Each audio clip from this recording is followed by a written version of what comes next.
Namatay ang isang batang 7 taong gulang matapos salpukin ng truck ang isang jeep sa Santa Barbara, Pangasinan.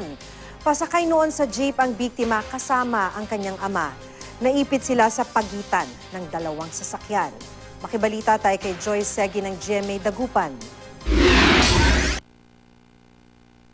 UP ang likurang bahagi ng pampublikong jeep na ito na minamaneho ni Clifford Bushel matapos banggain na isang truck sa highway na Barangay Tulyao, Santa Barbara, Pangasinan.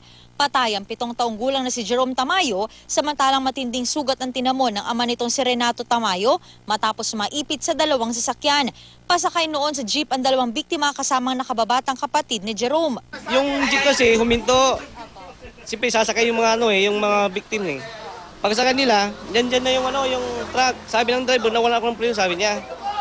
Bigla na lang sumapog yun. Bumagsak na yung dalawang tao.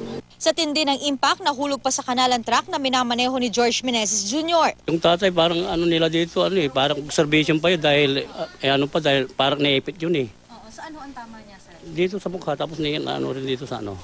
Doon si Jerome, talagang ito, lumabas yung buto. Pagka umupira na daw, sabi nila yung tiyan niya lumubo. Agad din pinalaya ang driver ng truck matapos magkaareglohan ng dalawang panig. Joy Segi, Nagbabalita, Pilipinas.